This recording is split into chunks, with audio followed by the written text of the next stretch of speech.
एक स्लाइस उठाएंगे तो बहुत ही चीज़ी और क्रीमी रिच चीज़ जो है, वाह, बहुत ही डिलीशियस पिज़्ज़ा जो है वो आपका तैयार है। उम्मीद करता हूँ कि आपको ये पसंद आया होगा।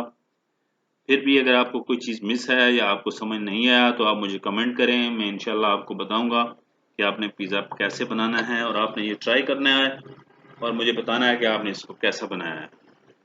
इंशाल्लाह मिलते हैं नेक्स्ट रेसिपी के साथ, तब तक के लिए अल्लाह हाफिज़।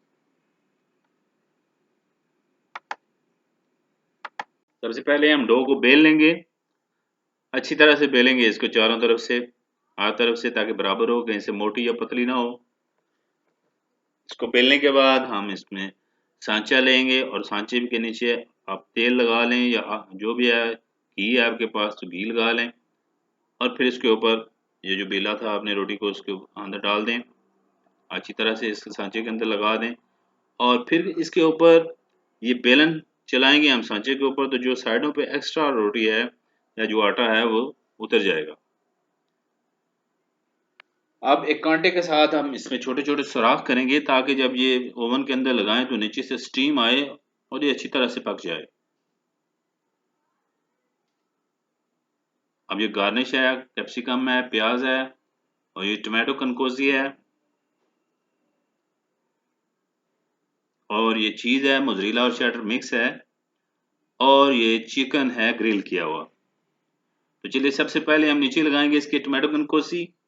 टमाटो कनकोजी नहीं है तो आप यहाँ पे टमाटो केचप लगा लें, अगर वो भी नहीं है तो टमाटो पेस्ट लगा लें। जो भी चीज़ आपके पास मुयस्सर है उसको आप यहाँ पे लगा सकते हैं, पिज़्ज़े के नीचे बेड पे बेस इसकी लगा सकते हैं। अच्छी तरह से लगा के इसके ऊपर हम अब चीज़ को फैलाएंगे, चीज़ डालेंगे जो क्रश की हुई हमारे पास चेडर और मोज़रेला दोनों है मिक्स है। चीज़ को अच्छी तरह से फैला देंगे इसके ऊपर।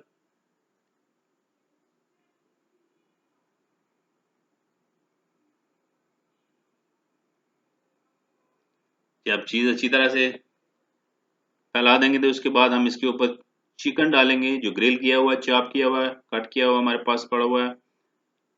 ये हमने इसके ऊपर चिकन डाल दिया।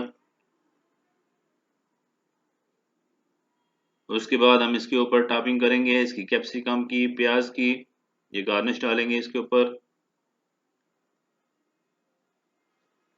और थोड़ा सा ओरिगानो डाल दें, और ये जलापिनो है, ब्लैक ऑलिव है। टॉपिंग के लिए आप कोई भी चीज़ इस्तेमाल कर सकते हैं, जो भी चीज़ आपके पास अवेलेबल है आप उसको टॉपिंग के लिए इस्तेमाल कर लें, जो भी आपको अच्छी लगे। आप इसके ओवन के अंदर लगाते हैं 150 से ऊपर आपका टेम्परेचर होना चाहिए, 15 मिनट तक आप इसको लगाएं। और अब ये देखें 15 मिनट के बाद हमने पिज़्ज़े को निकाला है, बहुत एहतियात से निकालना है, ये सांचा गर्म होगा, हाथ जलने का खतरा है। अब ये कटर से हम इसको निकालेंगे,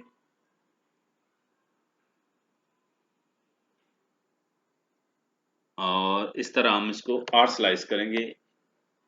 एक, ये एक कट लगाया, ये दूसरा कटर के साथ, ये 3, और ये 4, और इस तरह ही हमने इसके 8 स्लाइस बनाए, और हम इसको हाफ प्लेटर में डालेंगे। ये देखें जी, बहुत ही ज़बरदस्त, बहुत ही मज़ेदार पिज़्ज़ा जो है वो तैयार हो चुका है। आप देखें इसकी टॉपिंग कितनी ज़बरदस्त है, कलर बहुत ही नाइस है, और जब आप एक स्लाइस उठाएंगे तो बहुत ही चीज़ी और क्रीमी रिच चीज़ जो है, वाह, बहुत ही डिलीशियस पिज़्ज़ा जो है वो आपका तैयार है। उम्मीद करता हूँ कि आपको ये पसंद आया होगा।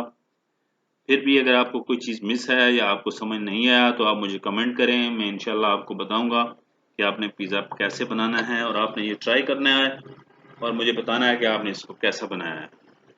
इंशाल्लाह मिलते हैं नेक्स्ट रेसिपी के साथ, तब तक के लिए अल्लाह हाफिज़।